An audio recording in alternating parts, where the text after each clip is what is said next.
అండి దేవుని వాక్యాన్ని సమృద్ధిగా భుజించాలండి.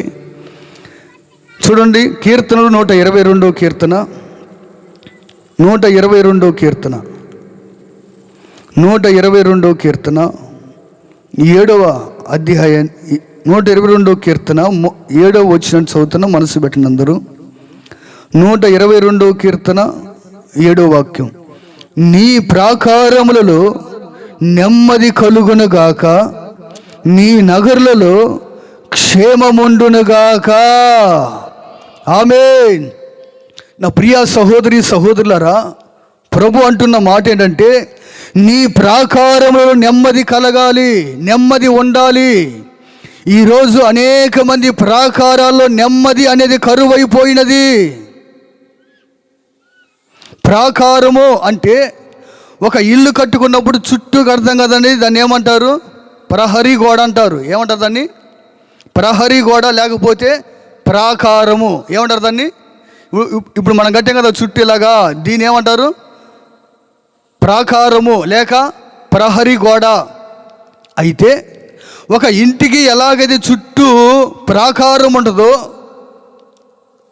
అలాగే దేవుడు ఒక మనిషికి ఇచ్చిన మనస్సుకు, ఆత్మకు ఒక ప్రాకారం ఉన్నది.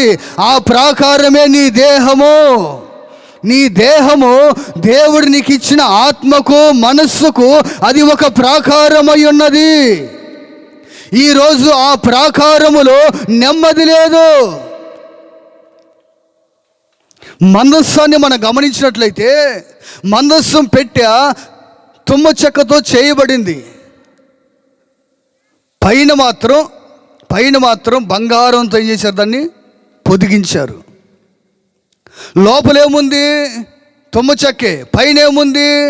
బంగారం ఉంది. అలాగే లోపల ఉన్న తుమ్మ చెక్క కనబడకుండా బంగారము పైన ఏమైంది? పోత వేయబడింది. అలాగే నా ప్రియ సహోదరి సహోదరులారా, ఈనాడు క్రైస్తవ్యం అనే ముసుగులో ఉన్న అనేక మంది జీవితాల్లో యేసుక్రీస్తు ప్రభువారు అనేక మందికి వారి జీవితంలో ఆయన మహిమను కప్పాడు. ఈ తుమ్మ చెక్క ఎలాగైతే బంగారాన్ని కప్పాడో, తుమ్మ చెక్క అంటే మనిషికి సాదృశ్యము, బంగారం అంటే యేసుక్రీస్తు ప్రభువారికి సాదృశ్యమైంది. ఈ తుమ్మ చెక్కకి ఎలాగైతే బంగారం పొదిగించబడిందో, ఈరోజు ప్రతి విశ్వాసికి భక్తి అనేది పొదిగించబడినట్లు ఉంది. భక్తుల లోపల నెమ్మది లేదు. ఈ ప్రాకారములో ఏం లేదంట? నెమ్మది లేదు. మీలో అనేక మంది ఇక్కడ కూర్చున్న వారిలో ఎంతోమంది కష్టాలతో వచ్చారు, ఎంతోమంది కన్నీళ్లతో వచ్చారు, ఎంతోమంది రోగాలతో వచ్చారు, బాధలతో వచ్చారు, అప్పుల సమస్యలతో వచ్చారు, మూయబడిన గర్భ ఫలములతో ఉండి ఇక్కడికి వచ్చారు. ఎంతోమంది మనోవేదనతో వచ్చారు. ఇక నా బ్రతుకు ఇంతేనా? ఇక చితికిపోయిన ఈ బ్రతుకు ఇక ఇంతేనా? ఇక నా జీవితం ఇలాగే ముగించాలా అని అనేక మంది నెమ్మది లేకుండా, కలవరముతో, కన్నీళ్లతో, సమస్యల సుడిగుండలతో ఈ రాత్రి 6వ కృతజ్ఞత సువార్త పండుగకి ఒకవేళ నీవు వచ్చావేమో, అయితే నా దేవుడు అంటాడు, ఈ కృతజ్ఞత పండుగల ద్వారా ఇదిగో నా దేవుడు నీ ప్రాకారాల్లో నెమ్మది కలుగజేయునుగాక. ఆమేన్. నీ సమస్య ఏదైనప్పటికీ, నీ బాధ ఏదైనప్పటికీ, నీ జీవితంలో ఉన్న సమస్య ఏదైనప్పటికీ, నా దేవుడు అంటాడు, నువ్వు దిగులు పడవలసిన అవసరం లేదు, నువ్వు కలవరపడవలసిన అవసరము లేదు. ఎందుకంటే నీవు నమ్ముకున్నది మనుషుల్ని కాదు, నీవు నమ్ముకున్నది అధికారులు కాదు, నీవు నమ్ముకున్నది నాయకుల్ని కాదు, నీవు నమ్ముకున్నది ఎవరినంట చెప్పాలి? ఎవరు నమ్ముకున్నావు నీవు? ఎవరిని? సర్వశక్తి గల దేవుడును, ఎర్ర సముద్రాన్ని పాయలుగా చీల్చగలిగిన దేవుడు, ఆకాశం నుంచి మన్నాను కురిపించగల సమర్థుడు, మృతులను సహితం సజీవులుగా లేవనెత్తగలిగిన శక్తిగల దేవుడు. దేవునికి మహిమ కలుగునుగాక. హల్లెలూయా. నా ప్రియ సహోదరి సహోదరులారా, దేవుని వాక్యాన్ని గమనించండి. ఈరోజు నీ ప్రాకారం ఎలాగుందో గమనించు. ప్రాకారం అంటే ఇంటికి ఎలాగైతే ప్రాకారం ఉండదో, లోపల ఉన్న ఆత్మకు మనసుకు ఏముంది? దేవుడు ఈ దేహాన్నే ప్రాకారంగా చేశాడు. నీ దేహమే నీకొక ప్రాకారం. ఇప్పుడు నీ దేహములో, నీ ప్రాకారములో నెమ్మది ఉన్నదా? నీ ప్రాకారములో సమాధానం ఉన్నదా? నీ ప్రాకారములో మనశ్శాంతి ఉన్నదా? నా ప్రియ సహోదరి సహోదరులారా, వాక్యాన్ని పరిశీలించండి. దేవుని మాట ఈ రాత్రి నీతో సూటిగా బహు స్పష్టంగా మాట్లాడుతున్నాడు. ఎందుకంటే నీవు కృంగిపోయి ఉన్నావు గనక, నీవు కన్నీటి మధ్యలో ఉన్నావు గనక, నెమ్మది లేకుండా బ్రతుకుచున్నావు గనక, నా దేవుడు ఈ రాత్రి నీ ప్రాకారములో, అంటే నీ దేహములో, నీ జీవితములో, నీ కుటుంబములో నా దేవుడు నెమ్మది కలిగించాలనే ఈ కృతజ్ఞత పండుగ నా దేవుడు మిమ్మల్ని నడిపించాడండి. నా ప్రభుకి మహిమ కలుగును గాక. రెండు చేతులు పైకెత్తి హల్లెలూయా.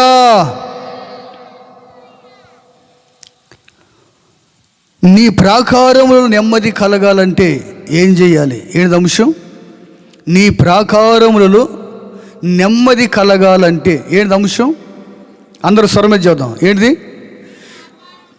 నీ బదులు నా పెట్టండా? నా ప్రాకారములో నెమ్మది కలగాలంటే పక్కన చేయి పట్టుకో, ఒకరి చేయి ఒకరు పట్టుకోండి. స్త్రీలు పురుషులు చెప్పు, నీ ప్రాకారములో దేవుడు నెమ్మది కలుగు చేయునుగాక. ఇద్దరు ఒకసారి చెబితే ఎట్టని పడుద్దండి. ఒకరు చెప్పిన తర్వాత ఒకరు చెప్పాలిగా. ఇప్పుడు ఒకరు మాట్లాడిన తర్వాత కదా మరొకరు మాట్లాడేది ఫోన్లో. దేవుని మహిమ కలుగునుగాక. హల్లెలూయా.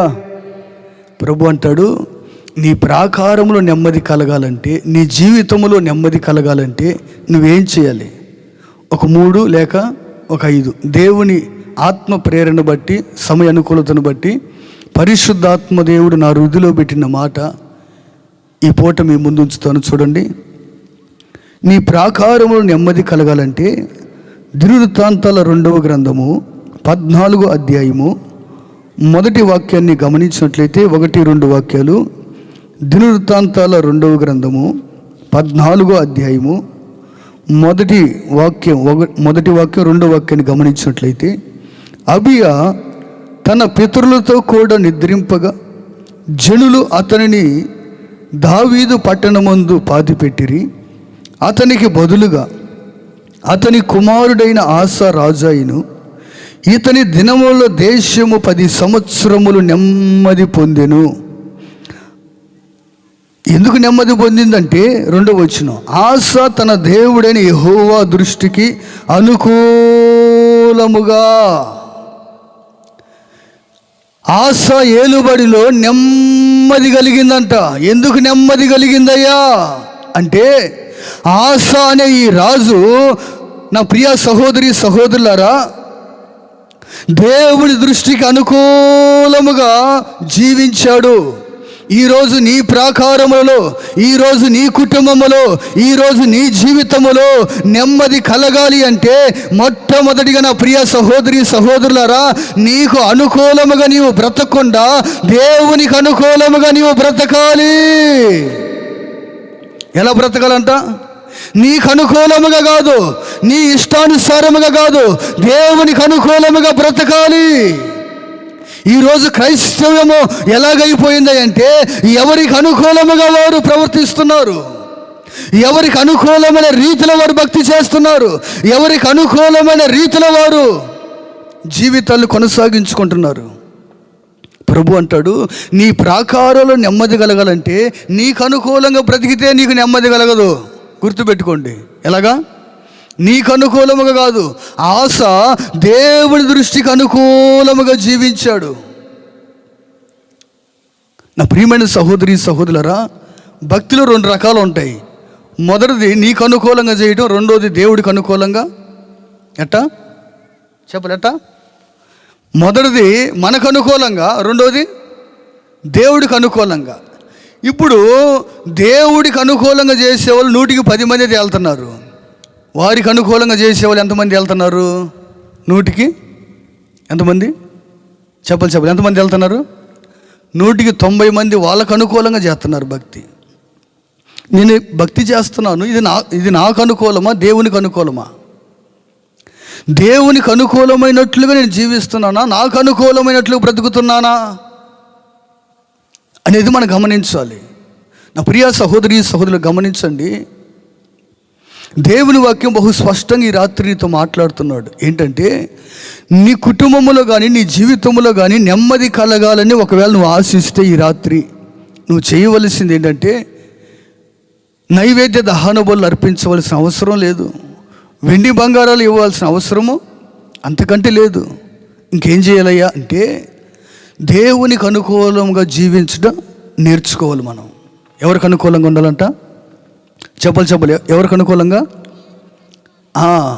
మనకు అనుకూలం కాదు. మనకు అనుకూలమైన భక్తి వేరండి, దేవునికి అనుకూలమైన భక్తి వ్యత్యాసం ఉంటుంది. ఆనాడు ఆది సంఘములో ఉన్న విశ్వాసులు వారికి అనుకూలంగా భక్తి చేయాల. అందుకే వాళ్ళు చేసే ప్రార్థన శరసాల పునాదులు కదిలించాయంట. ఏం కదిలించాయంట? ఎందుకు కదిలించాయి అంటే, ఆది సంఘములో ఉన్న విశ్వాసులు వారికి అనుకూలంగా చేయాల భక్తి, దేవుడికి అనుకూలంగా చేయడం ప్రారంభించారు. ఆ రోజు భక్తి చేయాలని భయపడే రోజులవి. ఎవరైనా భక్తి చేయాలని ముందుకొస్తే, ఎవరైనా 10 మంది కూడుకొని ఆరాధిస్తే, ప్రార్థన చేస్తే, ఆ సంగతి రాజుకు తెలిసిందనుకో, వారిని తీసుకొని వెళ్ళి సరసాలు వేయచ్చు, లేక ఎవరిని చిత్రహింసలు చేయొచ్చు, లేకపోతే మండుచు ఉన్న అగ్నికొండాల్లో వేయచ్చు, కాలుచున్న నూనెలో వేయచ్చు. భయంకరమైన శ్రమ దినాలు అండి ఆది సంఘములో. ఈరోజు దేవునికి అనుకూలంగా చేయడానికి నీకు ఏ వ్యతిరేకత లేదు, అయినా నువ్వు అనుకూలంగా చేయవు. నీకన్నీ నువ్వు దేవునికి అనుకూలంగా చేయడానికి నీకే ఆటంకం లేదు, అయినా నువ్వేం చేస్తున్నావు? నీకు అనుకూలంగానే చేసుకుంటున్నావు భక్తి. నా ప్రియ సహోదరి సహోదరులరా, మదనపల్లి మీకు అందరూ తెలుసు, చిత్తూరు దగ్గర మదనపల్లి అనే ప్రాంతం ఉంది. ఆ మదనపల్లి అనే ప్రాంతంలో ఒక సహోదరి, బ్రాహ్మణ కుటుంబంలో పుట్టిన సహోదరి, చిన్నప్పుడు మొదలుకొని ఆమె వివాహమైనది మొదలుకొని ఎంతో దేవుని యందు, ఏ దేవుని యందు? విగ్రహాల యందు భయభక్తులు కలిగి జీవిస్తూ పూజ చేస్తూ ఉండేది. ఆమెకు ఒక కొడుకు, కూతురు. ఇంచుమించుగా వాళ్ళ భర్త కూడా బిజినెస్ మ్యాన్. 1 కోట్ల రూపాయలకి పడగలు ఎత్తారు. ఏ కొరత లేదు ఇంట్లో. కారులు ఉన్నాయి, బంగ్లాలు ఉన్నాయి, పని చేయడానికి కూడా పనివారు ఉన్నారు. అయితే ఆమె ఇంటి పక్కన ఒక సహోదరి మందిరానికి వెళ్ళిద్ది. ఈ సహోదరిని అప్పుడప్పుడు ఈమె గమనిస్తూ ఉంటే, ఆ సహోదరి చాలా ప్రశాంతంగా, నెమ్మదిగా, ఆనందంగా ఉండటం ఈమె చూస్తూ ఉంది. ఒక 4-5 నెలలు గమనించిన తర్వాత ఒకరోజు అడిగింది ఇంటి పక్క ఆమెని, అమ్మా మీరుండేదేమో అద్దెకిల్లు, అద్దింట్లో కూడా నువ్వు ఎంత ప్రశాంతంగా నెమ్మదిగా ఎలా ఉండగలుగుతున్నావు? మాకు కోట్ల రూపాయలు ఆస్తుంది, కానీ మాకు నెమ్మది లేదు. ఇంట్లో కోట్ల రూపాయలు అయితే ఆస్తి అవుతుంది, కానీ ఏమి లేదంట, నెమ్మది లేదు. మా ఆయన ఎప్పుడు వస్తాడో ఇంటికి అర్థం కాదు, ఏ టైంలో ఇంటికి వస్తాడో అర్థం కాదు, వస్తా ఎవరిని తీసుకొని వస్తాడు, ఏ అమ్మాయిని తీసుకొని వస్తాడో ఇంట్లోకి అర్థం కాదు.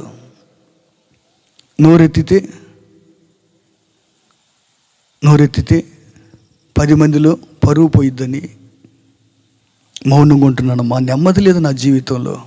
మరి నువ్వు ఎలా ఉండగలుగుతున్నావు నెమ్మది? నాకు ఎంత ఆస్తుంది, నెమ్మది లేదు అంటే, అప్పుడు ఆ మంది, అమ్మా ఆస్తి అంతస్తులు, వెండి బంగారాలు మనకు నెమ్మదిని కలుగు చేయలేవు. నేను సర్వశక్తి గల దేవుని దగ్గరికి వెళ్తున్నాను, నీకు అనుకూలమైతే దేవుని మహిమగొల్లు గాక. మనలో కొంచెం ఒక 5 నిమిషాలు ముందెలిగినట్టుంది బలుపు. అమ్మా మంచిది. ప్రభు అంటాడు, నా ప్రియ సహోదరి సహోదరులారా, ఈ సహోదరి ఎప్పుడైతే ఆమెకు తెలియజేసిందో, ఆమె కూడా ఒక ఆశ కలిగింది మందిరానికి వెళ్ళాలని. ఎందుకంటే ఒప్పుకోరు, ఆమె పుట్టిన కులం ఉన్నతమైనది, బ్రాహ్మణుల కుటుంబంలో పుట్టింది. భర్త చూస్తేనేమో భయంకరమైన చెడు వ్యసనాలకు బానిసై ఉన్నాడు. ఇక మందిరానికి వెళ్ళిందని తెలిస్తే ఇంట్లో ఉండనిస్తాడో ఉండనివ్వడో అర్థం కాని పరిస్థితి. అందుకని అమ్మా నేను మందిరానికి రావటం అంటే కుదరదు, కానీ ఒక పని చేయమ్మా, నేను దేవుని ఎలా తెలుసుకోవాలో, దేవునికి ఎలా అనుకూలంగా ఉండాలో నాకు కొన్ని మాటలు చెప్పమ్మా. ఏదైనా పుస్తకం ఏదైనా ఉంటే నాకు ఇవ్వు, నేను చదువుకుంటా రోజు అంది.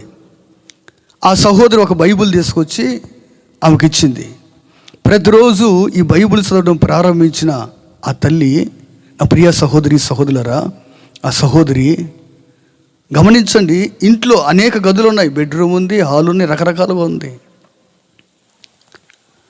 ఇంట్లో ప్రార్థన చేస్తే భర్త లేస్తాడేమో అని భర్త పిల్లలు స్కూల్ నుంచి ఆఫీస్ నుంచి రాగానే వాళ్ళకి కావలసిన వాటిని సమకూర్చి వాళ్ళందరూ నిద్రపోయిన తర్వాత అంట ఇంచుమించుగా 11-12 గంటలకు లేచి బాత్రూమ్కి వెళ్ళి బాత్రూములో ప్రార్థన చేసేదంట. బాత్రూములు ఎప్పుడు మందిరానికి వెళ్ళా, అసలు మందిరం అంటే తెలియదు, ప్రార్థన అంటే తెలియదు. పరిశుద్ధ గ్రంథం చదువుతున్న మాటలను బట్టి ప్రార్థన చేస్తుంది.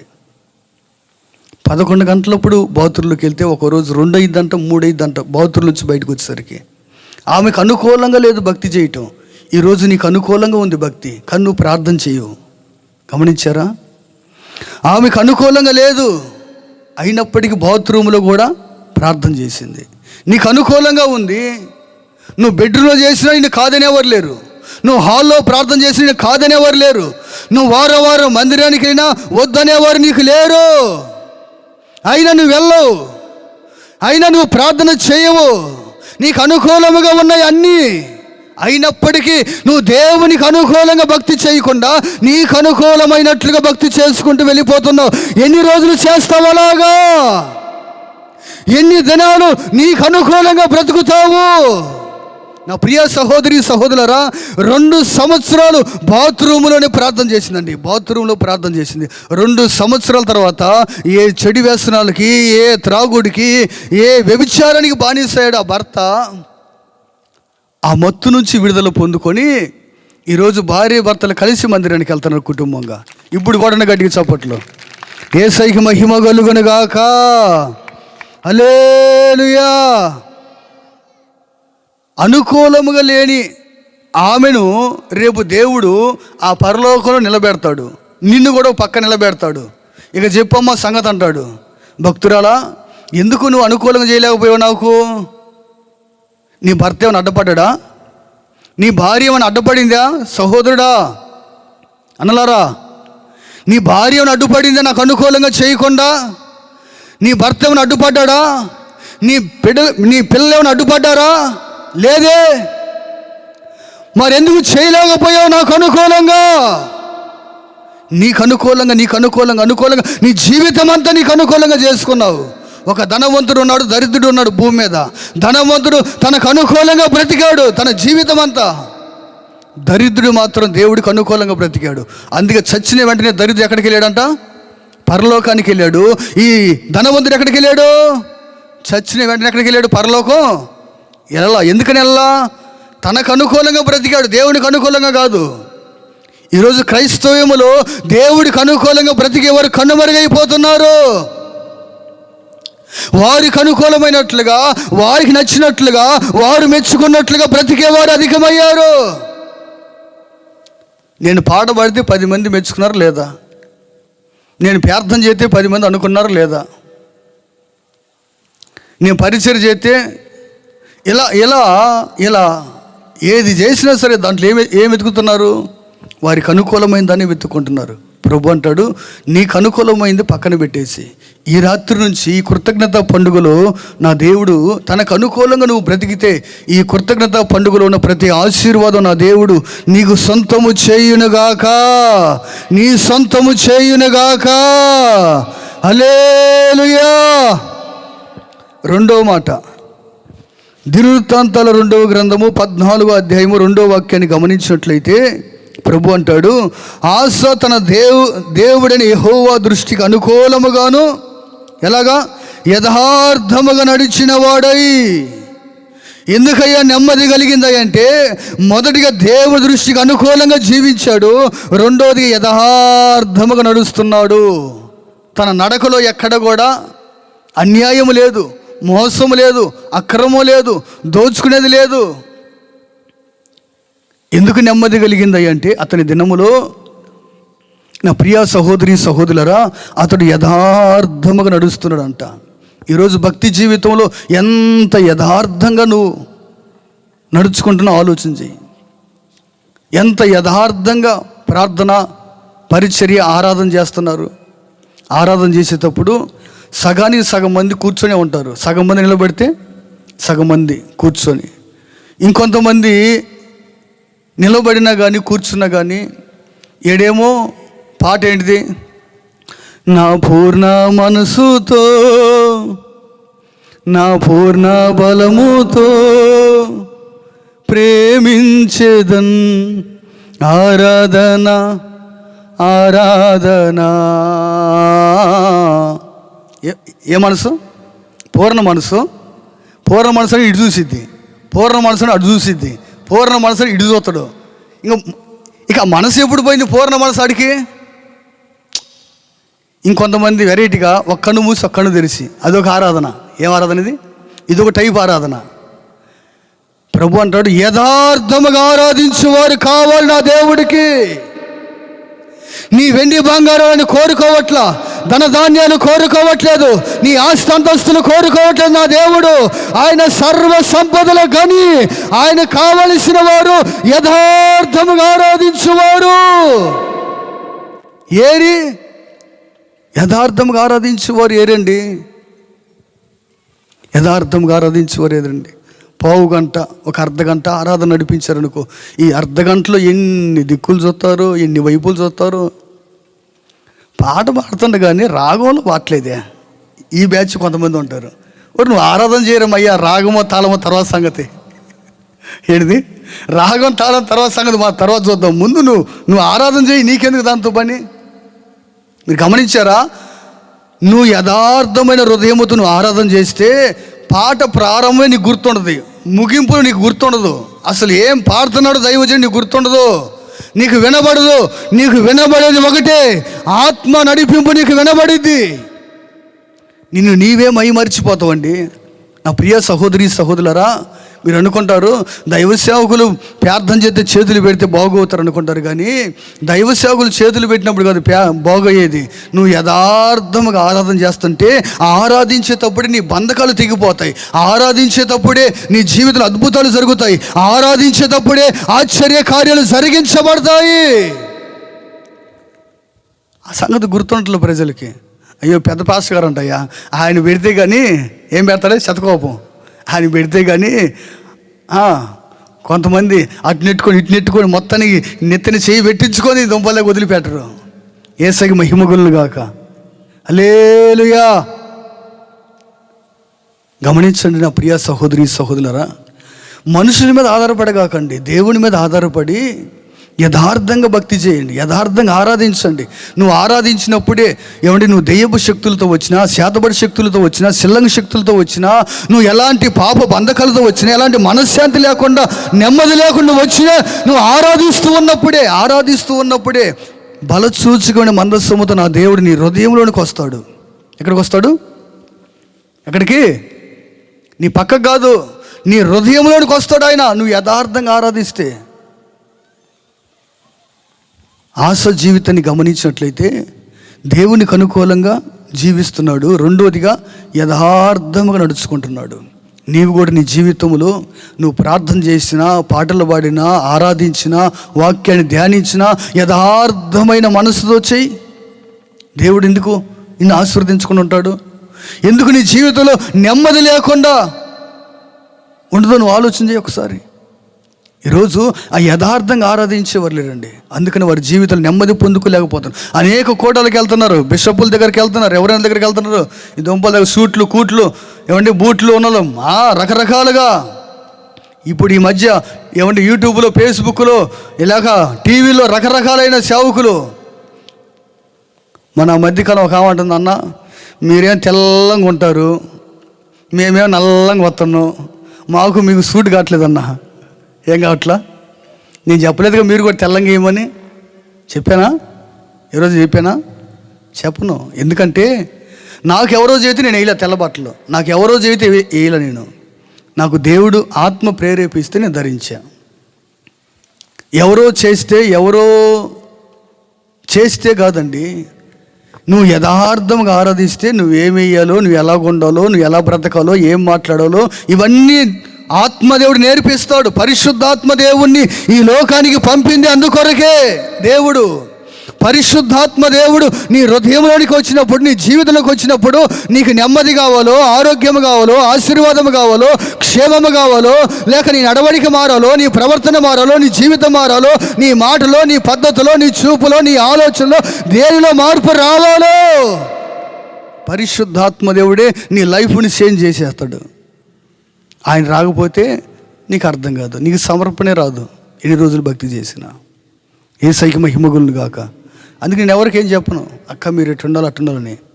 నేను యేసయ్య చెబుతా ఉంటా, ప్రభువా భక్తులకు నేర్పించయ్యా. ఎందుకంటే మనుషుని మాట వినేవాళ్ళు చాలా తక్కువ అండి. నేను కూడా దగ్గరగా 8-9 సంవత్సరాలు తిరిగి అయిపోయింది నా పని. ఎవరు బిలితో వాళ్ళ దగ్గరికి వెళ్ళటం, వాక్యం చెప్పాలంటే అటు ఇటని నేను పరిచర్య చేయడానికి. ప్రభు అన్నాడు, ఎన్ని సంవత్సరాలు తిరిగా ప్రభు? 9 సంవత్సరాలు. ఎంతమంది సంపాదించావు నాన్న? పోయి ఇక్కడ ఎంతమంది మారారు నువ్వు వాక్యం చేయితే? ఎందుకురా నీకు? నేను ఆకర్షించింది ఎవరైనా నీ దగ్గరకు వస్తారా? రారుగా ప్రభు. మరి ఎందుకు అంత ఆయాసపడుతున్నావు? కూర్చో, ప్రశాంతంగా ప్రార్థన చేయి. యథార్థముగా నన్ను నువ్వు సేవించు, నీకేం కావాలి నేను నీకు సమకూరుస్తా అన్నాడు. అందుకని గత 2 సంవత్సరాల నుంచి చాలా తక్కువ అండి, ఎవరో ఒక ప్రాముఖ్యం అంటేనే బయలుదేరతా. అది నా అవసరత ఉంటేనే. అనేక ఆహ్వానాలు వస్తాయి, వారం అంతా తిరగవచ్చు బిజీగా, కానీ వెళ్ళను. దేవునికి మహిమగులను గాక. ఎందుకంటే దేవుడు దానికంటే ఎక్కువగా కోరుకుంటుంది మనం ఆయనతో ఉండాలని కోరుకుంటాడు. యథార్థంగా బ్రతకాలని దేవుడు కోరుకుంటాడు. నా ప్రియమైన సహోదరులు గమనించండి. ఏం చదువుతాను ఇంతకీ? అమ్మా ఏం చదువుతున్నా? ఏమైనా అర్థమవుతుందా? వ్యర్థమవుతుందా? అర్థమైనట్టుగా వ్యర్థమైంది. హల్లెలూయా. పోయిందా? అయ్యాడు వ్యర్థం అంటే మనసు లేదేట. ఈ దుంపదగా ఎందుకు పండగ అన్నాడు, అది అన్నాడు, ఇది అన్నాడు, పండగ లేకుండా చేస్తున్నాడు. దేవునికి అనుకూలంగా అంటాడు, నాకు అనుకూలంగా చేస్తే బాగుంటుంది. కానీ బోధ దేవుడికి అనుకూలంగా బతకమంటే ఆడ బతుకుతే శుభము, మనకి ఆడే ఇది ఆడీలైతే మనకి అన్నట్టుగా చూస్తున్నారు నా వైపు. అమ్మా ఏం చదువుతాను ఎంతకి? అంశం ఏంటిది? దేవునికి మహిమగులను గాక. అంటే అందరికీ అర్థం కాలేదా? వినబడుతుంది అందరికీ క్లియర్గా? ఏం చదువుతాను అంశం? నా ప్రాకారములో నెమ్మది కలగాలంటే ఏం చేయాలి? మొదటి మాట ఏం చెప్పాను? నీ ప్రాకారములు నెమ్మది కలగాలంటే ఏం చేయాలి? మొదటిగా దేవునికి అనుకూలంగా, ఇంతవరకు నీకు అనుకూలంగా బ్రతికితే దాన్ని పక్కన పెట్టి ఈ రాత్రి నుంచైనా దేవునికి అనుకూలంగా బ్రతుకుదుముగాక. ఆమేన్. రెండో మాట ఏంటి? దేవుడి దృష్టికి యథార్థముగా జీవించాలి. మనం ఎక్కడ కూడా మోసంతో, వేషధారణతో, నటనతో భక్తి చేయకూడదు. ఏం చేయకూడదు? ఆ మధ్యకాలంలో ఒక సహోదరి భక్తురాలు మందిరానికి వచ్చింది. ఒక 6-7 సంవత్సరాలు సేవకురాలను బాగా గమనించింది. అసలు ఉంటే ఎట్టుండాలి, దేవతలాగా ఉంది మన అక్క.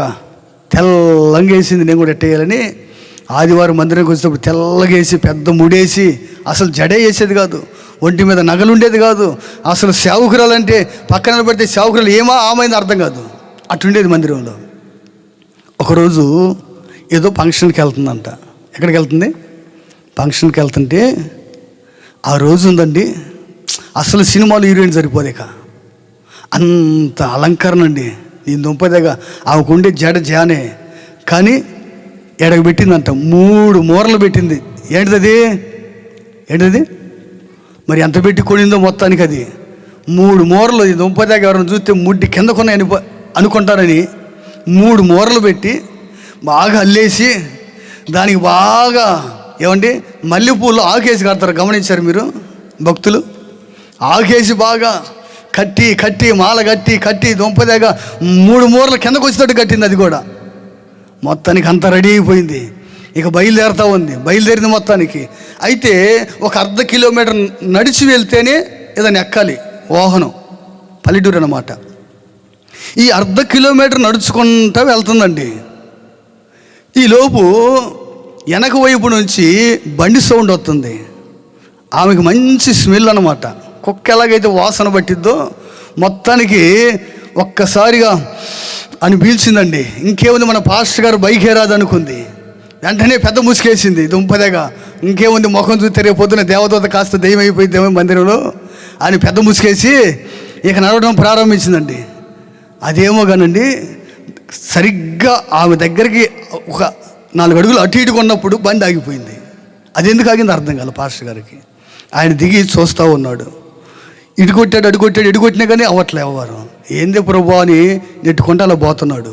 వెనక వైపు చూస్తే మన అక్క నడకలాగానే ఉంది. ఈ అక్క నడక మన అక్క ఎట్టెందుకు ఉండదులే, అసలు ఆమె నడకే వేరు, మన మరియమ్మ నడకే వేరు, మన మరియమ్మ కాదులే అని మరలా పాస్టర్ గారు నెట్టుకుంటూ పోతుంటే మళ్ళీ చూస్తే అచ్చం మన మరియమ్మ నడకలాగానే ఉంది. ఒరే మన మరియమ్మ నడకలాగానే ఉందని మరలా నెట్టుకుంటూ పోతా కాదులే అనుకున్నాడు. అది ఎందుకనండి అలా 4 అడుగులు వేస్తున్నా. ఆమె ముందు ఈయనేమో వెనకాల వెళ్తున్నారు. అది అక్కడి నుంచి వచ్చిందే కానీ దుంపదగ్గ పావుడు మేకండి.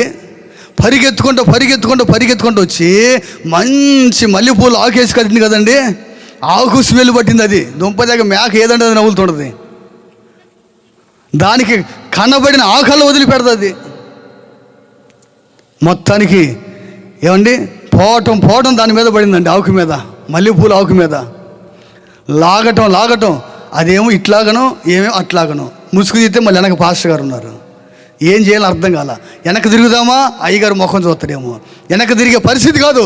షో అంటుంది. ఎట్టన్నది పోట్ల, అది లాగే పనిలోనే ఉంది. ఏమో షో అంటుంది, అది లాగే పనిలో ఉంది. మొత్తానికి ఇట్లాగి నేను దుంపదగా పెట్టుకున్న సౌరంతో సహా ఊడిపోయిందండి. ఎప్పుడైతే ఈ 3 మూరలు ఊడిపోయిందో అప్పుడు పాస్టర్ గారికి ఓహో మన మరియమ్మ అంటుంది. చూడండి, యథార్థత లేదు. కొంతమంది మందిరానికి వచ్చి మొన్న ఈ మధ్య ఒక అక్క ఆరాధన చేస్తుంది. ఎక్కడి నుంచో వచ్చింది, మొత్తానికి పెళ్ళికి వెళ్ళింది, ఎక్కడికి వెళ్ళింది, మొత్తానికి వెళ్ళింది. ఆరాధన చేస్తుంటే నేను కళ్ళు మూసుకొని ఆరాధన చేస్తున్నా. అప్పుడప్పుడు కళ్ళు తిరుగుతా ఆరాధన ఎందుకు తెలిసినా భక్తులు ఎలాగున్నారని గమనించాలి కదండి. కాబట్టి డ్యూటీ కదే. నేను ఇలా కళ్ళు తెరిస్తే నాకు ఎదురుంగే ఉందండి ఒక ఇద్దరు అడ్డం ఉన్నారు. ఇద్దరు షాట్కి వెళ్ళిపోయింది. చెవులు తెస్తుంది, ఇది తెస్తుంది, అది తెస్తుంది, మెల్లో తెస్తుంది. మొత్తం తీసి కూతురు అక్కడ ఉంటే కూతురికి ఇచ్చి అర్జెంటుగా ఇంటి దగ్గర పెట్టిపోయా. ఎందుకు తెస్తుంది అంటే ఏం వారం పెట్టుకొని రాదు. వారం ఎవరు వద్దన్నారు నిన్ను? దేవుడు నీతో మాట్లాడినప్పుడు నువ్వు సమర్పించాలి. వాళ్ళని చూసి వీళ్ళని చూసి నువ్వు చేయాల్సిన పని లేదు భక్తి. ఏమండి, నువ్వు ఎవరిని చూడాలి? నీ కొరకు గాయపరచబడిన యేసయ్యని చూడు. నీ కొరకు రక్తమును చిందించిన యేసయ్యని చూడు. నిన్ను తన ప్రాణము కంటే మిన్నగా ప్రేమించిన నా యేసయ్యని చూడు. ఆయన చూసిన తర్వాత నీ జీవితంలో నువ్వు ఎలా ఉండాలో, ఎలా బ్రతకాలో, ఎలా మాట్లాడాలో, ఎలా ప్రవర్తించాలో నేర్చుకో. యేసయ్యని చూసి నడిపించే సేవకులను చూడు, ఆ సేవకులు పిలిచిన దేవుని చూడు. అంతేగాని ఏదో యథార్థమైన హృదయం లేకుండా వేషధార్థ భక్తి చేస్తే వచ్చేది ఒరిగేది ఏముండదు. దేవునికి మహిమగులును గాక. హల్లెలూయా. 3వ మాట, దినవృత్తాంతాల 2వ గ్రంథం 14వ అధ్యాయం 7వ వాక్యం చూడండి. 14:7. అతడు యోధా వారికి ఇలాగూ ప్రకటన చేసెను, మన దేవుడైన యెహోవాను మనము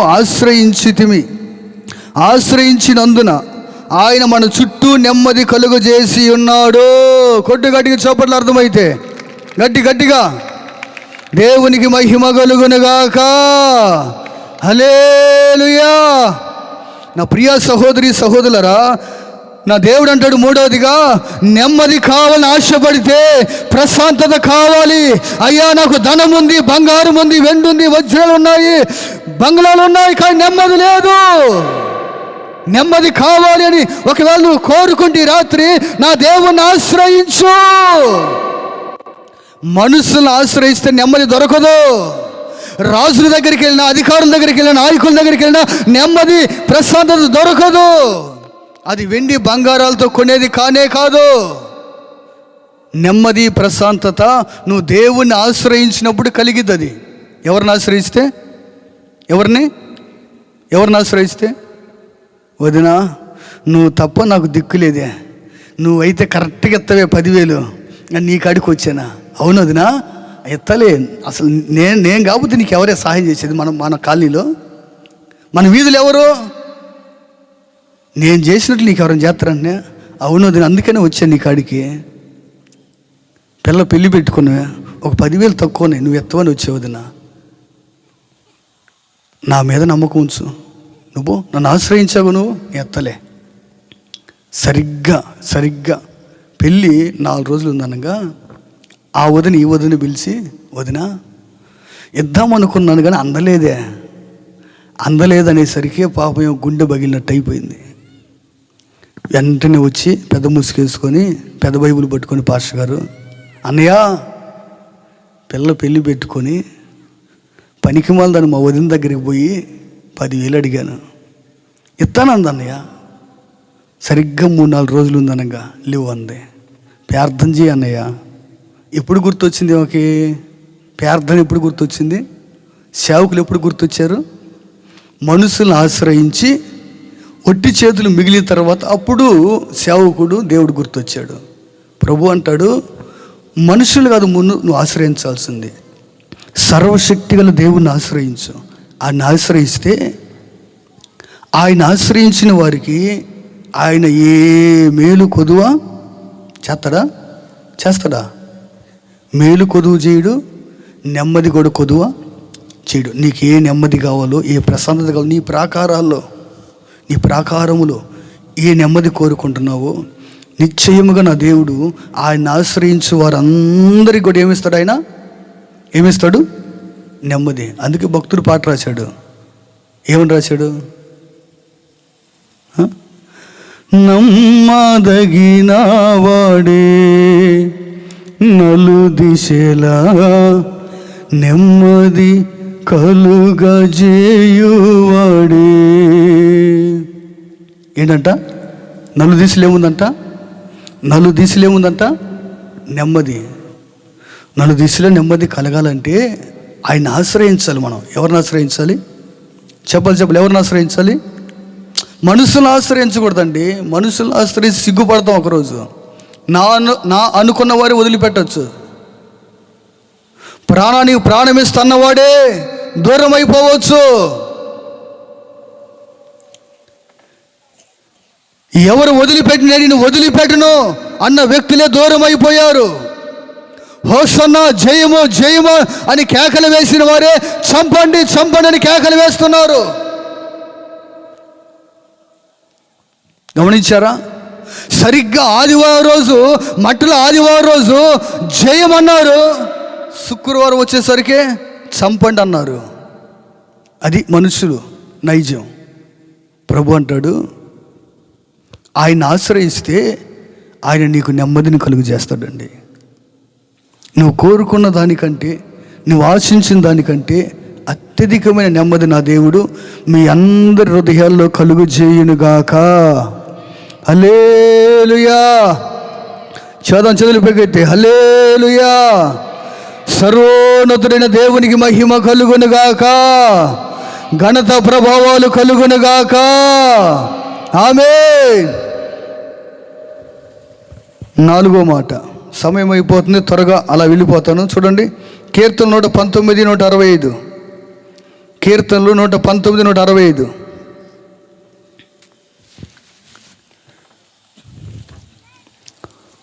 119వ కీర్తన 165వ వాక్యాన్ని గమనించినట్లయితే, నీ ధర్మశాస్త్రమును ప్రేమించు వారికి ఎంతో నెమ్మది కలదు. ఎవరికయ్యా? ధర్మశాస్త్రమును ప్రేమించువారు. ధర్మశాస్త్రం అంటే ఏంటిది? దేవుని వాక్యము. వాక్యాన్ని ప్రేమించే వారికి ఏముండదంట? నీ ధర్మశాస్త్రం, నీ వాక్యమును ప్రేమించు వారికి ఎంతో నెమ్మది కలదు. ఈరోజు వాక్యాన్ని ప్రేమించేవారు కొరవడిపోతున్నారు. వాక్యాన్ని ధ్యానించేవారు, ప్రతిరోజు వాక్యాన్ని చదివేవారు, ప్రతిరోజు వాక్యాన్ని వినేవారు, వాక్యానుసారంగా బ్రతికేవారు, వాక్యాన్ని ప్రేమించి మనసు పూర్తిగా హృదయంలో తీసుకునేవారు, వాక్యానుసారంగా నడిచేవారు కొరవడిపోతున్నారు. అయితే ఈ కృతజ్ఞత పండుగలో నా దేవుడు అంటాడు, ఇదిగో నీ వాక్యాన్ని కానీ ప్రేమించినట్లయితే నిశ్చయముగా నా దేవుడు నీ ప్రాకారాల్లో నెమ్మది కలుగజేయునుగాక. ఆమేన్. ఎప్పుడంటే నువ్వు వాక్యాన్ని ప్రేమించాలి. మనుషుల్ని ప్రేమించడం తెలుస్తుంది, డబ్బుని ప్రేమించడం తెలిసింది మనిషికి, ఆస్తి అంతస్తులు ప్రేమించడం తెలుసు, వెండి బంగారాలు ప్రేమించడం కూడా తెలుసు మనిషికి, పేరు ప్రఖ్యాతులు ప్రేమించేవారు కూడా ఉన్నారు. కానీ సృష్టికర్త అయిన దేవుణ్ణి ప్రేమించేవారు చాలా అరుదుగా ఉన్నారండి. ఎలా ఉన్నారు ఎలా ఉన్నారు? చాలా అరుదుగా ఉన్నారు. ప్రభు అంటాడు, ఆయన మాటలు మనం ప్రేమించగలిగితే, ఆయన వాక్యమే, యోహాను సువార్తలో ఏముంది? మొదటి వచనంలో ఆదియందు వాక్యముండెను, వాక్యమే దేవుడైండెను. ఈ వాక్యమే దేవుడు. ఈ వాక్యాన్ని ప్రేమించిన వారు దేవుని కూడా ప్రేమిస్తున్నారు. ఈ వాక్యంగా నువ్వు ప్రేమిస్తే తప్పనిసరిగా ప్రతి దినము ప్రతిరోజు ఈ వాక్యం ధ్యానించకుండా చదవకుండా నీవు ఉండలేవు, బ్రతకలేవు. ఎందుకని? ప్రేమించావు. నీ కూతురు అంటే నీకు ఇష్టం, నీ కొడుకు అంటే నీకు ప్రేమ. అయితే మాట్లాడుకొని ఉంటావు 3 రోజులు. ఎందుకని? సాయంత్రం స్కూల్ నుంచి కొంచెం ఆలస్యంగా వస్తేనే, ఆలస్యం అయితేనే గుమ్మం దగ్గరికి వెళ్ళి, గేట్ దగ్గరికి వెళ్ళి, అయ్యో నా కూతురు నా కొడుకు ఎప్పుడు వస్తారు, ఏమైందో, ఇంత ఆలస్యం ఎందుకయింది, అసలు ఏం జరిగి ఉండదు? ఒకటే కలవరము. ఎందుకని? నీ కొడుకు అంటే నీకు ప్రేమ, నీ కూతురు అంటే నీకు ప్రేమ, నీ భర్త అంటే, భార్య అంటే నీకు ప్రేమే. కాదంట్లా దేవుడు, ప్రేమించు, మంచిదే. వాటన్నిటికంటే ముఖ్యముగా దేవుని వాక్యాన్ని కూడా ప్రేమించు, ధర్మశాస్త్రాన్ని ప్రేమించు. ఎందుకంటే ఈ వాక్యమే నీకు నెమ్మది కలిగించింది. ఈ వాక్యమే, ఈ పరిశుద్ధ గ్రంథంలో ఉన్న ప్రతి మాట నిన్ను బ్రతికించింది, నీకు నెమ్మది కలిగించింది, నీ జీవితాన్ని దీవెనకరంగా మార్చగలిగింది ఈ వాక్యము. అన్నయ్య, మేము క్యాలెండర్లో ప్రతిరోజు చదువుతాం అన్నయ్య వాక్యం, అయినా నెమ్మది కలగట్లేదన్న మాకు. ఎప్పుడు నెమ్మది కలిగిద్దో ఏం కాదో. ఏం చదువుతున్నావు అక్క? క్యాలెండర్లో వాక్యమా? మరి రోజు ఒక ముద్ద తినకపోయావా? 16 ముద్దలు ఎందుకు తింటున్నావు? ఒక ముద్ద తినొచ్చుగా. క్యాలెండర్లో వాక్యం ఒక ముద్దే అక్క. ఒక ముద్ద తింటే కడుపు నిండిద్దా? ఒక ముద్ద తిను, తర్వాత ఏం చేయాలి? కడుపు నిండా కూడా తిందామా లేదా? మరి క్యాలెండర్లో వాక్యం ఒక ముద్దతో నీకు ఎలా నిండిద్ది కడుపు? క్యాలెండర్ కాడికి పోతుంటే ఒక మాట చదువుకుంటుంటే వెళ్ళిపోతుంటే. మరి ఇది ఇచ్చింది ఎందుకు దేవుడు నీకు? ఈ పరిశుద్ధ గ్రంథం ఇచ్చింది ఎందుకు? ఇది ఎంతోమంది త్యాగం చేస్తే మన చేతికి వచ్చిందండి. ఎంతోమంది వారి జీవితాలు సమర్పించుకొని, వారి కుటుంబాలని నష్టపరుచుకొని, వారి రక్తమును చిందించి అర్ధసాక్షులుగా మిగిలిన తర్వాత ఈ గ్రంథం నీ చేతికి వచ్చింది. యేసయ్య మహిమగొల్లు గాక. చూడు, చప్పలు కూడా అనిపించలే కదా, ఎట్టనిపెద్దలే, అర్థమైతే కదా. హల్లెలూయా. అసలు సీరియల్ చూసే వాళ్ళకి అంత అర్థమయ్యేటట్లుగా ఎవరికి అర్థం కదండి. సీరియల్ చూస్తుంటే ఆ వచ్చే సీన్ బట్టి ముఖంలో కదలికలన్నీ మారిపోతాయి, ఫేస్ అంతా ఏమైంది. ఇప్పుడు నవ్వే సీన్ వచ్చిందానికి అంటే నవ్వేసిద్ది, కొంచెం సీరియస్ అయిన అనుభవాలు వస్తాయి, అప్పుడు ఇంకా ముఖం అంతా అదొక రకం అయిపోయింది. అసలు ఏదో జరుగుతున్నట్లుగా అక్కడ. ప్రభు అంటాడు, మనస్ఫూర్తిగా వాక్యం విన్నావు అనుకో, నువ్వు ఎప్పుడు ఆమె అనాలో, ఎప్పుడు స్తోత్రం అనాలో, ఎప్పుడు చప్పట్లు కొట్టి ప్రభుని కనపరచాలి అర్థమైంది నీకు. మనసు పెట్టండి. హల్లెలూయా. యేసయ్యకి మహిమ కలుగును గాక.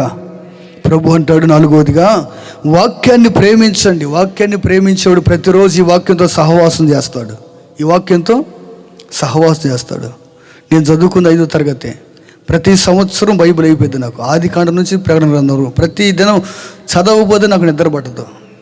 చదవాల్సింది. నేను ఏ పని చేయని, నేను ఎక్కడికన్నా వెళ్ళని, నా చేతులు గ్రంథం ఉంటుంది. ఇప్పటికి ఇంచుమించుగా 10 సార్లు పైనే, 10 సంవత్సరాలు 10 సార్లు పైనే ప్రకటన గ్రంథం ఆదికాండం మొదలుకొని ప్రకటన గ్రంథం వరకు నేను చదువుకుంది 5. మరి మీలో నాకన్నా చదువు ఎక్కువ ఉన్న వాళ్ళు ఉన్నారు ఇక్కడ. మరి దేవుడు మిమ్మల్ని అడిగితే ఏం చేస్తారు మీరు? 5వ తరగతోడే సంవత్సరం ఒకసారి బైబిల్ చదివితే మరి మీ సంగతి ఏది అంటారు ఆయన? తప్పనిసరిగా బైబిల్ నిర్లక్ష్యం చేయకండి. ఈనాడు చాలామంది బైబిల్ బైబిల్ దిండికి ఎక్కడ పెట్టుకోవాలి? తనాపా ఎక్కడ? ఈ మధ్య దిండ్లు కూడా పని లేదంట, ఖర్చు తగ్గిపోతుంది భక్తులకి. ఎందుకు? ఏమైపోయింది? పరిశుద్ధ గ్రంథం దిండి అయిపోయింది. ఇది పెట్టుకుంటే దెయ్యాలు రావన్నే, దెయ్యాల కోసం పెట్టుకుంటారు కొంతమంది. బైబిల్ పెట్టుకుంటే చెడు కళలు రావన్నే, అందుకని పెట్టుకుంటావు చెడు కళలు రాకుండా ఉండడానికి. దేవుడు ఇచ్చింది దిండులాగా నెత్తి కింద పెరగడానికి ఇవ్వలా, ధ్యానించడానికి, చదవటానికి, నీ జీవితం అన్వయించడానికి ఇచ్చాడు. ఈ ధర్మశాస్త్రాన్ని ప్రేమించండి, మీ జీవితాలకి నెమ్మది కలుగునుగాక. హల్లెలూయా. ఈ వాక్యాన్ని ధ్యానించేవాడికి నెమ్మది. ప్రతి దినము ధ్యానించాలి, ప్రతిరోజు ఈ ఆత్మీయ ఆహారాన్ని భుజించాలి. 5వ మాట చెప్పి ముగించేస్తా. చూడండి చివరి మాట, ఇర్మియా 6వ అధ్యాయం 16వ వాక్యం చూడండి. ఇర్మియా 6:16. ఎవరైనా తీశారు భక్తులు? మాకు అంత టైం ఏడుందన్నట్టు. 6:16 ఏముందంటే అక్కడ 6:16లో యెహోవా ఇలాగు సెలవిచ్చుచున్నాడు, మార్గములో నిలిచి చూడుడి, పురాతన మార్గముల గురించి విచారించుడి, మేలు కలుగు మార్గమేదో అని అడిగి అందులో నడుచుకొనుడి, అప్పుడు మీకు నెమ్మది కలుగునుగాక. ఆమేన్. ఎప్పుడు నెమ్మది అంటే మేలు కలుగు మార్గం ఒకటి ఉన్నది, నెమ్మదిని కలిగించే మార్గం ఒకటి ఉంది. నెమ్మది లేకుండా, ప్రశాంతత లేకుండా, ఆశీర్వాదం లేకుండా, ఆరోగ్యం లేకుండా చేసే మార్గాలు కొన్ని ఉన్నాయి. ప్రతి మనిషికి నెమ్మది కలిగించే మార్గాన్ని కూడా దేవుడు సిద్ధము చేసి ఉంచాడు. నువ్వు ఏ మార్గంలో నడిస్తే, ఏ మార్గంలో కూడా నువ్వు వెళితే నీకు నెమ్మది కలిగిద్దో ఆ మార్గం నువ్వు ఆలోచించు. అది తెలియకపోతే అడిగి తెలుసుకో. ప్రభు అంటాడు, తెలియకపోతే అడిగి తెలుసుకో. ఏ మార్గంలో వెళితే నెమ్మది కలిగిద్దో, ఏ మార్గంలో నువ్వు వెళితే నీకు ప్రశాంతత ఉండదో అది అడిగి తెలుసుకో. ఎవరన్నా అడిగేది? ఉన్నారా అలాంటి వారు? అడిగే వాళ్ళు ఎవరన్నా ఉన్నారు భక్తులు మందిరాల్లో? ఎవరన్నా ఉన్నారు అలాగా? నా ప్రియ సహోదరి సహోదరులు గమనించండి, మేలు కలుగు చేసే మార్గం దేవుడు సిద్ధం చేశాడు. ఆ మార్గంలో గుండా వెళితే నీకేం కలిగిద్దంట? ఏం కలిగిద్దంట? నెమ్మది కలిగిద్దంట. నెమ్మది కలిగిద్ది. నీకు నెమ్మది కలగాలని ఒక ఆశ నీలో ఉంటే, ఈ గయ్యాలు భార్యతో పడలేక చచ్చిపోతున్నారా బాబు అనుకుంటున్నావు ఈ రాత్రి. లేకపోతే ఈ తాగుబోతుడితో ఇక నా బతుకు ఇంతేనా అనుకుంటున్నావేమో. ఒకవేళ ప్రభు అంటాడు, దిగులు పడగాకు, భయపడగాకు, కృంగిపోగాకు, నీకు నెమ్మది రాబోతుంది. ఏంటి ప్రభువా? ఇది ఒక మార్గం ఏర్పాటు చేశా. ఏ మార్గం అది? ఏ మార్గం అది? మేలు కలుగు చేసి ఆ మార్గంలో గుండా నువ్వు వెళితే నీకు నెమ్మది కలిగిద్ది. త్రాగుబోతులు వెళ్ళే మార్గం ఒకటి ఉండదు, తిరుగుబోతులు వెళ్ళే మార్గం ఒకటి ఉండదు, జోదగాలు వెళ్ళే మార్గం ఒకటి ఉండదు, పరిశుద్ధులు నడిచే మార్గం ఒకటి ఉండదా లేదా? మరి నువ్వు ఏ మార్గం నడుస్తున్నావు? నాకు ఆలోచించు. భక్తిహీనులు వెళ్ళే మార్గంలోకి వెళ్తున్నావా? అక్రమకారులు వెళ్ళే మార్గంలోకి వెళ్తున్నావా? త్రాగుబోతులు వెళ్ళే మార్గంలోకి వెళ్తున్నావా? జోదగాలు వెళ్ళే మార్గం నడుస్తున్నావా? లేక మేలు కలుగు చేసే మార్గం, పరిశుద్ధులు నడిచే మార్గంలో కూడా వెళ్తున్నావా? ఏ మార్గంలోనో ఆలోచించి. ఎందుకు నీకు నెమ్మది నా దేవుడు ఎవడు? ఎందుకు నీ బాధ తీసివేయడు? ఎందుకు నీ దుఃఖం సంతోషంగా మార్చలేడు ఆయన? నీ కొరకు ఆయన ప్రాణమే ఇచ్చాడే. ఏ దేవుడు ఆయన నీకు ఏం తక్కువ చేస్తాడండి మనకు ఆయన? మన తల్లిదండ్రులు, మన అన్నదమ్ములు, మన బంధువులు, స్నేహితులు ఎవరు మనల్ని అంతగా ప్రేమించలేరండి, అంతగా మనకు సహాయం చేయలేరండి. ఆయన ఎంత సహాయం చేస్తారండి, కరుణామూర్తి. ఊహించలేము, అది ఏలేము, ఊహించలేము, అది అసలు మనం వర్ణించలేమండి. అంత ప్రేమామూర్తి అయినా మనుషులు చీ అన్నా కానీ ఆ మనుషుల ముందు దేవుడు నిలవబెడతాడు. నా ప్రియ సహోదరి సహోదరులారా, గమనించండి. తృణీకరించిన రాయిని నా దేవుడు మూలరాయిగా చేస్తాడండి. మరి ఆ మార్గం నడవకుండా ఎందుకు కుటుంబాలు పాడు చేసుకునే మార్గంలో నడుస్తున్నారు? కుటుంబాలు విచ్ఛిన్నం చేసుకునే మార్గాలు నడుస్తున్నారు. భర్త బతికొండగా అక్రమమైన కార్యాలు మనకెందుకు? భార్య బ్రతికొండగా మరొకరితో అక్రమమైన కార్యములు మనకెందుకు? నీ భార్య దగ్గర లేనిది మరొక స్త్రీ దగ్గర ఏముండదు. నీ భర్త దగ్గర లేనిది మరొక పురుషుడి దగ్గర ఏమి ఉండదు. అది అపవాది భ్రమ పెడుతున్నాడు. అది సాతానుగాడు నిన్ను భ్రమలోని తీసుకొని వెళ్ళి నీ జీవితం నెమ్మది లేకుండా, ఆ సమాధానం లేకుండా వాడు అపవాది పైన పన్నాగం. అది గుర్తుపట్టు. ఈరోజు ఆ మేలు కలిగే మార్గాన్ని పక్కన పెట్టి, మేలు కలిగే మార్గం, నెమ్మదిని కలిగించే మార్గాన్ని పక్కన పెట్టి, నువ్వు జీవించే జీవితాన్ని, నువ్వు ఎన్నుకున్న మార్గాన్ని బట్టి నీ జీవితంలో కష్టాలు, నష్టాలు, దుఃఖాలు, శ్రమలు ఎదుర్కొంటున్నావేమో. ఈ కృతజ్ఞత పండుగ నీకు నెమ్మదిని కలిగించే పండుగగా నా దేవుడు మార్చునుగాక. నీ ప్రాకారాల్లో ప్రశాంతతను కలిగించే పండుగగా నా దేవుడు మార్చునుగాక. పరిశుద్ధులు వెళ్ళి ఆ మార్గములో, మేలుకరమైన మార్గం నడిచే అనుభవములు నా దేవుడు నడిపించునుగాక. ఆమేన్. అందరు లేచి నిలబడదాం. నిలబడి ఆలోచించండి. ఒక తీర్మానం చేసుకోండి. ఏమని? నా దేవుడు 5 విషయాలు ఈ రాత్రి నీతో మాట్లాడు. నీ ప్రాకారంలో నెమ్మది కలగాలంటే, ఏం కలగాలంటే? నెమ్మది కలగాలంటే ఎవరి దృష్టికి అనుకూలంగా? ఎవరికి అనుకూలంగా? నీకు అనుకూలంగా వద్దు. ఇంతవరకు నీకు అనుకూలంగా బ్రతికావు, ఇక పక్కన పెట్టు. నీకు అనుకూలంగా తిరిగి నీ బ్రతుకు వేసారిపోయిందేమో, కృంగిపోయి ఉన్నావేమో, నెమ్మది లేకుండా బ్రతుకుతున్నావేమో. ఏంటి ప్రభు నాకు ఈ బ్రతుకు అనుకుంటున్నావేమో. అయితే నా ప్రభు అంటాడు రాత్రి, నీకు అనుకూలంగా బ్రతకడం పక్కన పెట్టి నాకు అనుకూలంగా బ్రతుకు. నీ ప్రాకారంలో నేను నెమ్మదిని కలుగు చేస్తా. నీ ప్రాకారములలో నెమ్మదిని కలుగు చేస్తా. తర్వాత అంటాడు, యథార్థముగా నడుచుకో, యథార్థముగుండు. ఆనాడు మందస్సానికి ఎలాగైతే తుమ్మ చెక్క ఉందో, అంటే ఆ తుమ్మ చెక్కకున్న బుద్ధి, చాలామంది భక్తి అని బంగారంతో కప్పబడ్డారు, కానీ లోపలన్నీ అసమాధానమే అండి. నెమ్మది లేదు, కలవరం కుటుంబాల్లో, కన్నీళ్ళు, దుఃఖం. ఏంటి ఈ బ్రతుకు? నా జీవితం ఏంటి? నా పయనం ఎటు అని అనేక మంది అనేక విధాలు కృంగిపోతున్నారు. ప్రార్థన చేసుకోండి. నమ్మదగిన వాడే నలుదిశలా నెమ్మది కలుగజేయువాడే. నమ్మదగిన వాడే నలుదిశలా నెమ్మది కలుగజేయువాడే. నమ్మదగిన వాడే నలుదిశలా నెమ్మది కలుగజేయువాడే.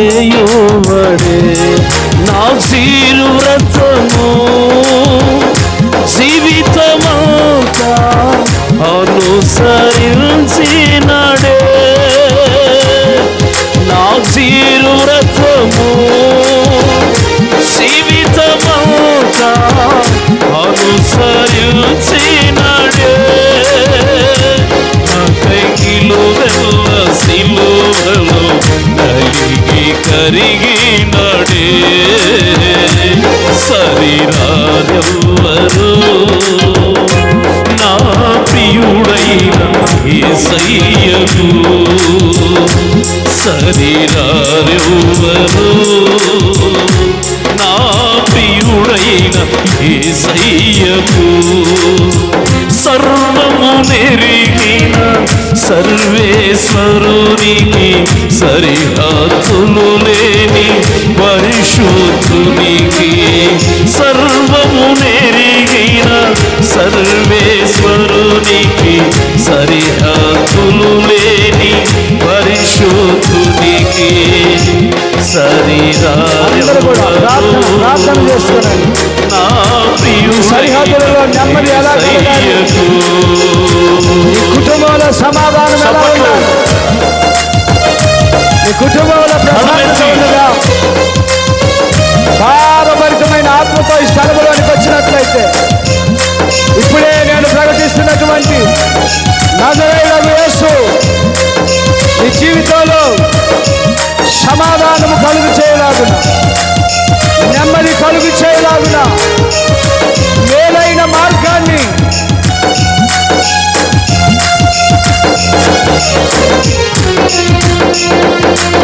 ఆరోగ్య ప్రదాతయే సంపూర్ణ స్వస్థత అనుగ్రహించుబడే. ఆరోగ్య ప్రదాతయే సంపూర్ణ స్వస్థత అనుగ్రహించుబడే. ఆశ్చర్య క్రియలు జీవితమంతా చేయుచు. లోరీ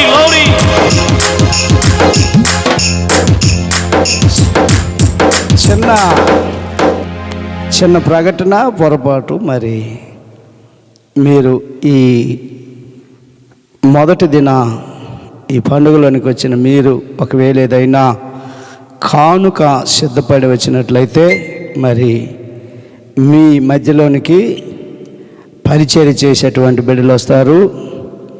మీరు ఏదైనా సిద్ధపడి ఉంటే ఆ కానుకను సమర్పించేయటం ఎంతైనా ఆశీర్వాదం కనుక సహోదరుడు ఆ పాట పాడుచుంటుండగా మరి పరిచర్య చేసే బిడ్డలు మీ మధ్యలోనికి వస్తారు. మీరు సిద్ధపడినటువంటి కానుక ఈ పరిచర్యల నిమిత్తము చాలా ఖర్చుతో కూడినటువంటి పని కనుక మీరు సిద్ధపడి మీరు ఆ మనసు కలిగి ఉంటే తప్పనిసరిగా మీ కానుకలను సమర్పించవలసినదిగా తెలియజేస్తా ఉన్నాం.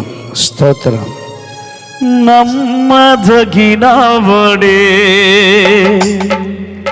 నలు దిశలా నెమ్మది కలుగజేయువడే.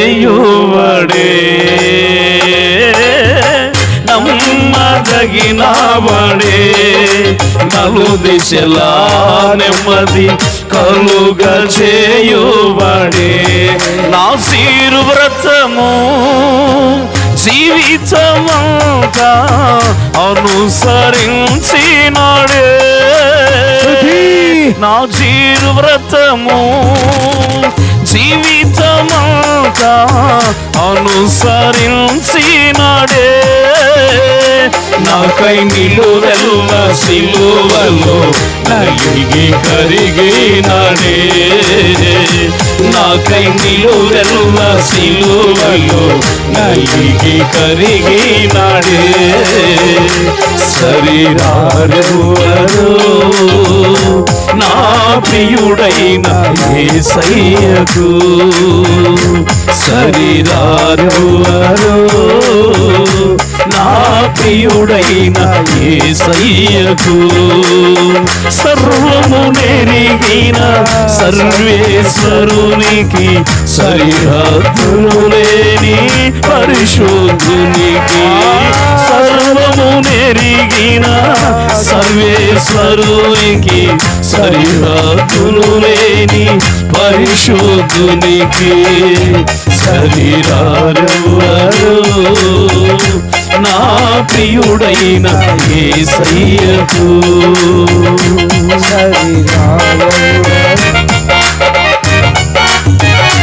ఈ ప్రేమపూర్వకమైన కానుకలను పరిచర్య నిమిత్తమై మీరు ప్రేరేపించబడితే ఈ పరిచర్య మీరు పాలి భాగస్తులుగా ఉండండి. కళ్ళు మూసుకోనండి, ఆకాశం వైపు చూడండి, ప్రార్థనాపూర్వకముగా ఉండండి. అయ్యా, నా ప్రాకారములలో నెమ్మది కలుగు చేయువాడవు నీవే. నా ప్రాకారంలో నెమ్మది లేదయ్యా, నా ప్రాకారంలో సమాధానం లేదయ్యా, నా ప్రాకారంలో కలవరమయ్యా, నా ప్రాకారంలో సంపూర్ణ స్వస్థత అనుగ్రహించుబడే ఆరోగ్య ప్రదాతయే సంపూర్ణ స్వస్థత అనుగ్రహించుబడే ఆశ్చర్య క్రియలు జీవితమంతా చేయుచు తిరిగినాడే నాకై కొరడాల యేసయ్యా అనుభవించినడే ఆశ్చర్య క్రియలు జీవితమంతా చేయుచు తిరిగినాడే నాకై కొరడాల దెబ్బలను అనుభవించినడే శరీరారెవ్వరు నా ప్రియుడైన యేసయ్యకు పునరుద్ధానుడే జయశైలి మృతిని జయించి లేచినడే పునరుద్ధానుడే జయశైలి మృతిని జయించి లేచినడే శ్రేష్టమైన పునరుత్థాన బలమునిచ్చినాడే నాకై అతి త్వరలో మహిమతో రానయ్యున్నావడే శ్రేష్టమైన పునరుత్థాన బలమునిచ్చినాడే నాకై అతి త్వరలో మహిమతో రానయ్యున్నావడే ఆశ్చర్య క్రియలు జీవితమంతా చేయుచు తిరిగినాడే నాకై కొరడాల దెబ్బలను అనుభవించినాడే నాకై గినుల సిలువలు నలిగి కరిగినాడే సర్వము మెరిగిన సర్వేశ్వరునికి సరిహద్దులు లేని పరిశోధునికి సర్వము మెరిగిన సర్వేశ్వరునికి సరిహద్దులు లేని పరిశోధునికి ఆరాధన స్తుతి ఆరాధన ఆరాధన స్తుతి ఆరాధన నీవే నీవే నారాధన నీవే నీవే నాలాపన నీవే నీవే నీవే నీవే నారాధన నీవే నీవే నీవే నీవే నారాధన ఆరాధన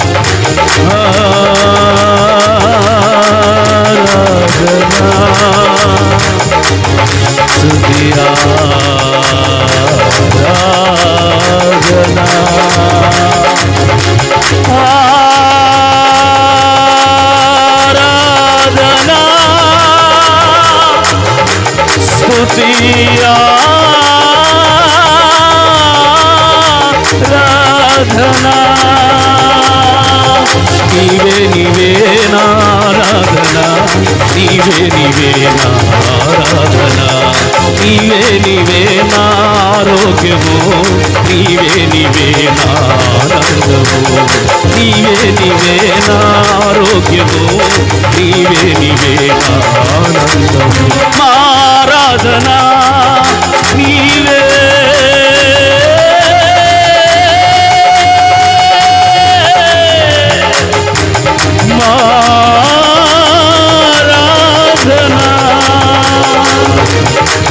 స్తోత్రం యేసయ్యా కరబా షబారిబా తురలమా షబారిబా తురల కరబాలబా షబారిబా తురలబా దిబాలా రబా షబారిబా తురలబా యేసునికి స్తోత్రం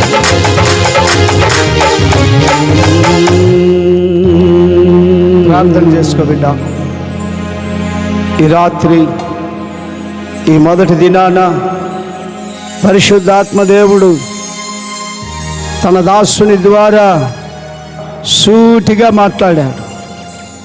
నీవు సరి చేసుకొనగలిగితే, ఒకవేళ ఇప్పటి వరకు నీకు అనుకూలమైన భక్తి చేశావేమో. నీవు దేవునికి అనుకూలమైన భక్తి చేయటం నీ కుటుంబంలో నెమ్మది కలుగుతుందని, దేవునికి అనుకూలమైన భక్తి చేసినట్లయితే నీ కుటుంబాన్ని నా దేవుడు దేదీప్యమానముగా దీవిస్తాడని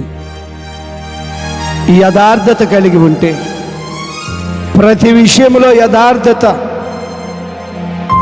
యథార్థతను వేడలా యోబు ఎందుకు రెండంతలుగా ఆశీర్వదించబడ్డాడంటే యథార్థత కలిగి ఉన్నాడు. నష్టం వచ్చినా, కష్టం వచ్చినా, ఇరుకొచ్చినా, ఇబ్బంది వచ్చినా యథార్థతగా ఉన్నాడు. యోసేపు ఎందుకు ఫలించడి కొమ్మగా మార్చబడ్డాడంటే యథార్థమైనటువంటి భక్తి, దేవునికి అనుకూలమైన భక్తి.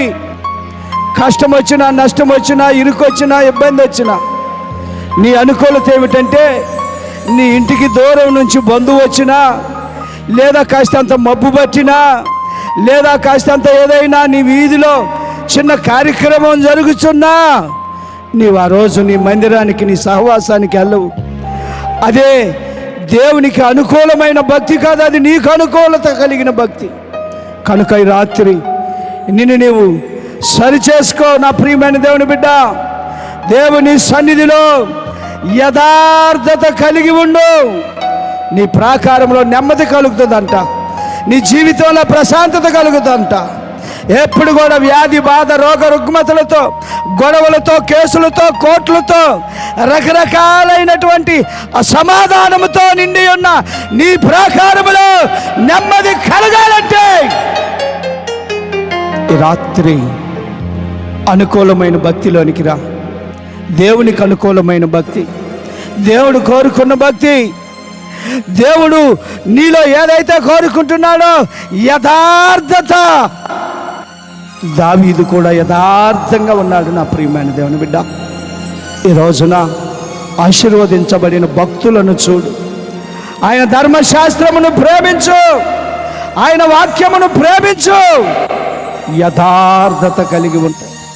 నీ కుటుంబంలో నెమ్మది కలుగుతుందని, సమాధానము కలుగుతుందని, శాంతి కలుగుతుందని, దేవుడే వాక్యమే దేవుడై ఉన్నాడని ఈ రాత్రి లేఖనముల ద్వారా పరిశుద్ధాత్మ దేవుడు సూటిగా మాట్లాడి ఉన్నాడు. కనుక సరి చేసుకో, చక్క చేసుకో, వాక్యమునకు లోబడు, మేలైన మార్గములో నడు.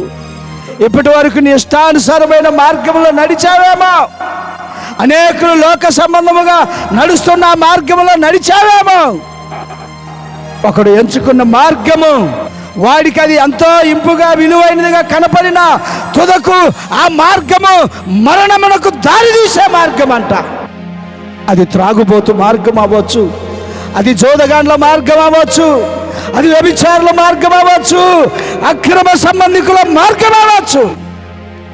నీవు మేలైన మార్గాన్ని కోరుకోవాలని, నీవు నిత్య జీవము కలిగిన మార్గాన్ని కోరుకోవాలని, నీవు నీ కుటుంబానికి సమాధానము, నెమ్మది, శాంతి కలిగే మార్గాన్ని కోరుకోవాలని ఈ రాత్రి నా ప్రభు నీకు సూటిగా తెలియపరిచి ఉండగా నా ప్రియమైన దేవుని బిడ్డ, ఒక తీర్మానం చేసుకుంటావా? ఈ స్థలంలో నుండి బయలుదేరి ఇంటికి వెళుతున్నావు. ఒక చక్కని తీర్మానంతో ఇంకా మేలైన మార్గంలోనికి ప్రవేశించడానికి ప్రార్థన చేసుకో. నీ భర్త మార్పు లేని జీవితంలో, నీ పిల్లలు నీ మాటకు లోబడని జీవితంలో, భక్తి మార్గమును విడిచిన జీవితంలో ఇప్పుడు కాదులని, ఇంకా నాకు సమయం ఉందిలేనటువంటి స్థితిలో ఉన్నారేమో. ఈ రాత్రి కానీ నీవు హృదయపూర్వకముగా ప్రార్థన చేసుకున్నట్లయితే నా ప్రభు మీ ప్రాకారములలో గొప్ప నెమ్మది, శాంతి, సమాధానము, సంతోషం, ఆనందం, ఆరోగ్యము, ఆశీర్వాదము విడుదల చేయుడుగాక, దీవించునుగాక, ఫలింప చేయుడుగాక. మహాపరిశుద్ధుడైన మా దేవా, ఈ మొదటి రాత్రి నీ దాసుని ముఖ కాంతిలో నుంచి మాతో మాట్లాడినటువంటి మా ప్రాకారంలో ఎలాగ నెమ్మది కలుగుతుందో, మా జీవితాలకు ఎలాగ సమాధానము కలుగుతుందో, మేము ఎలాగ ప్రవర్తిస్తే నీ